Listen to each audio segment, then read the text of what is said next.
Hello and happy holidays, guys. After this recording, it is Christmas Eve.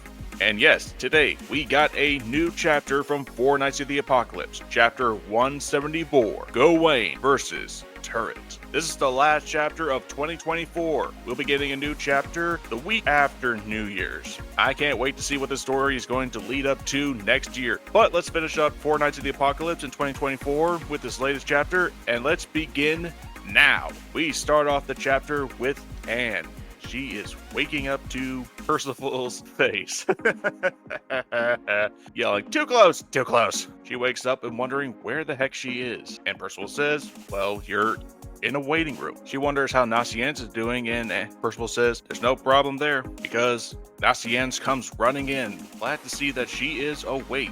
And Donnie is also behind him, saying that 𝐿𝐮𝐬𝐽 kicked some major ass. Anne is wondering who 𝐿𝐮𝐬𝐽 fought, and he explains that it was one of the men who pulled that cowardice move and got revenge.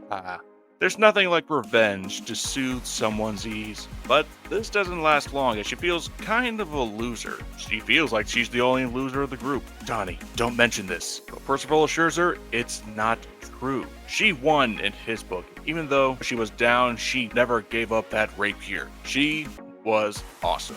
And yes, I have to agree. If it wasn't for frickin' Turret and Ross, she definitely would have kicked Theodora's magicless ass. Meanwhile, Ross and Turret are meeting up after the match. Ross is understandably pissed off that he lost. I mean, the guy could summon a freaking portal to purgatory. Of course he would be upset. And Turret? Well, he's just being a dick. That was pathetic, Ross.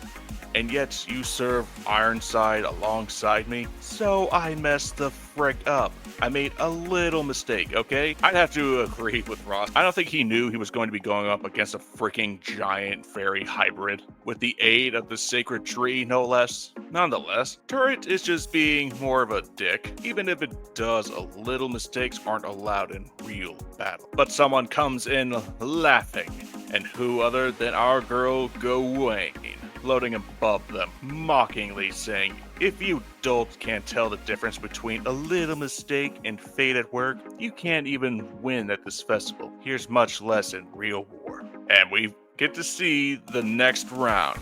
On to Block B, finally. Fighters to the arena. The Green Knight and his buddy are up there in the booth saying, "Gawain is next? Arthur's princess, isn't she? I heard she's a bit of a wild child." But wild isn't enough to join this. Warland Dane seems confused. Then again, I feel like I'm forgetting something very important about her. Something's been feeling off for a while. This is probably a sure sign that the spell that Gawain cast is not going to last long. Hey, maybe that'll be something for 2025. Let me know what you want to see in 2025, and we'll get on a video for it next year. The first match in Block B pits Gawain against Turret. The two square off. Let the battle begin. Turret pulls out a whip saying, "Usually I'd let a kid like you off the hook after 100 or so lashes in the rear. But if you keep insulting the Holy Knights, child or not, you won't leave here alive. You'll regret being foolish." Gawain points her finger, starts saying an incantation, and I'm sorry, I gotta play this song.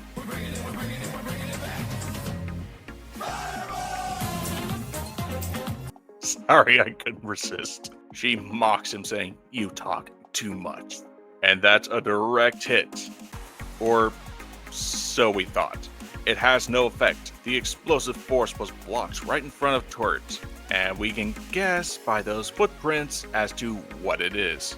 Gawain's friends are saying it's that invisible creature that attacked Anne. Now she's aware, but Turret says, "Savan." But Gawain is fast. She levitated just in time to avoid that attack. She's now aware that an invisible creature is what blocked her fireball attack. And she mocks the invisible beast, saying that it can't do much from up here. But boy, are we wrong, because that creature just apparently jumped out and smacked Gawain right back into the ground. Gawain gets up, but she starts speculating. So it's invisible, it flies, and fire doesn't work on it, huh? What kind of freak of nature is it? Turret explained, "See the despair you're in now? Exactly. You're doomed to a torturous death." And we see another incantation that I am not going to pronounce. But the end result is Gawain summoning Thunderball times 10. And what happens? They disappear. The magic she conjured just vanished. Did she tap out already? Is Torrent misjudging her skills? But he is not having any of this and summons the invisible creature to attack. Gawain is just standing there, menacingly. And then, kapow! Something gets shocked to high heaven. A burst of lightning in the air and a mysterious roar. Turret calls for the creature to get away from there, but Gawain, ever so smirky, says no matter where your invisible pet goes, it'll be pursued by my invisible balls of lightning. And we see it, the beast flying around and just getting shocked relentlessly in the air. And we finally get to see what tormented Anne and has been attacking Gawain. This freak of nature that I have no idea what the hell it is. I think it's some kind of dragon. Gawain mocks Turret, saying it'd take a purgatory beast to have flight, invisibility, and fire resistance. It's clearly strong against flame and ice, so I tried a little electricity instead. And looks like it did the trick. I love Gawain. I am just loving this girl so much. Everyone is examining Gawain from the stands as the tables have turned for Turret. Balin is examining his future foe. Quite the furore out there. Quite the wild child too. Oh, that young lady. Back to the fight. Gawain is mocking, saying if a pet acts out of line, it is the master who must atone for it. Prepare for a major beatdown. And Turret, he puts the whip away, and we see him bringing out some kind of musical instrument, saying, "Did you think I only had one? My magic lets me call creatures from Ross's purgatory rib to do my bidding." Adjustment. He plays his instrument, music is filling the arena, and he says to Gawain, if you hadn't been a wannabe sorcerer just now, you would have died without a mark of your cute little face. And we see, oh boy, so many purgatory beasts. And that is where we leave off of chapter 174. Gawain kicked ass this chapter. She hasn't pulled out Dawn, but she is making good use of her magical abilities.